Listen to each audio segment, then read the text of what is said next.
अगर आपसे पूछ लिया जाए कि भुगतान संतुलन क्या है, कभी कभी कहते हैं ना अपन भुगतान संतुलन में घाटे की स्थिति में है, बैलेंस ऑफ पेमेंट में हम फायदे की स्थिति में है। भुगतान संतुलन का मतलब क्या है? भुगतान संतुलन का मतलब है कि दोस्तों जो है वो आप लोग याद रखें, किसी भी देश द्वारा एक वित्त वर्ष में एक निश्चित समयावधि या हम बोल दें तो दोस्तों जो है वो आपका वित्त वर्ष एक निश्चित समयावधि, या दोस्तों जो है वो वित्त वर्ष में संपूर्ण विश्व के साथ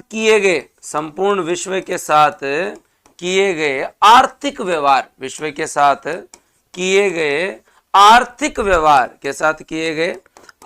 व्यवहार या आर्थिक लेन देन जो है वो दोस्तों जो है वो आर्थिक व्यवहार या आर्थिक लेन देन क्या कहलाता है दोस्तों? आपके यहाँ पे आर्थिक लेन देन आपके यहाँ पे जो है वो क्या कहलाता है? बैलेंस ऑफ पेमेंट कहलाता है। समझे आप? इसको बिना समझे काम नहीं चलेगा।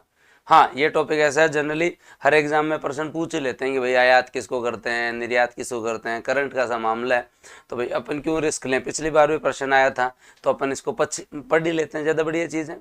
ठीक है, तो अब जो है वो इस टॉपिक पे आप जो है वो थोड़ा सा प्रॉपर ध्यान देना। बैलेंस ऑफ पेमेंट क्या है? मतलब किसी भी देश का संपूर्ण विश्व के साथ एक वर्ष के अंदर जो है वो दोस्तों जो है वो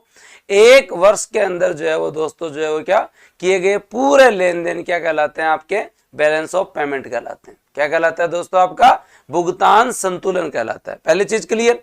अब अगर आपसे पूछ लिया जाए कि दोस्तों जो है वो भुगतान संतुलन जो है उसका लेखा जोखा रखता कौन है, उसके अकाउंटिंग कौन करता है, तो ये एक सिंपल सा प्रश्न है, ध्यान रखें। इसका लेखा जोखा भारत में कौन रखता है? आरबीआई रखता है। और वैश्विक स्तर पर अगर आप लोग देखें तो दोस्तों जो है वो अंतरराष्ट्रीय मॉनेटरी फंड आईएमएफ द्वारा रखा जाता है।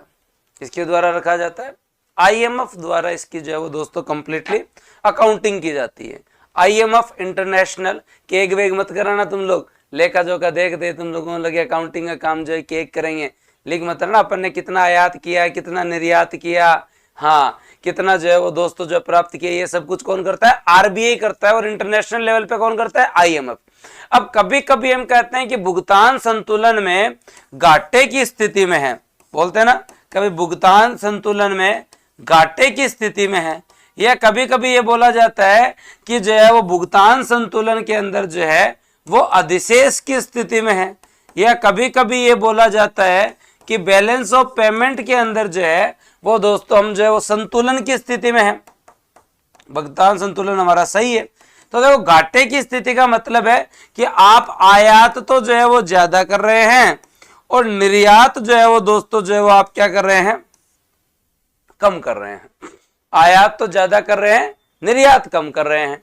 और उसके साथ साथ जो है वो अधिशेष का मतलब है कि आप लोग जो है वो निर्यात खूब कर रहे हैं, पैसा कमा रहे हैं, और आयात दोस्तों जो है वो आप जो है वो कम कर रहे हैं। तो आपके यहाँ सरप्लस की फायदे की स्थिति के अंदर है। और संतुलन का मतलब है कि आपके निर्यात और आयात क्या है? बराबर है। आपके निर्यात और आयात क्या है? बराबर है। आपके निर्यात और आयात क्या है भाई साहब? बराबर है। संतुलन का मतलब ये है। संतुलन का मतलब जो है वो दोस्तों जो है वो ये है। संतुलन का मतलब जो है वो दोस्तों आपका जो है वो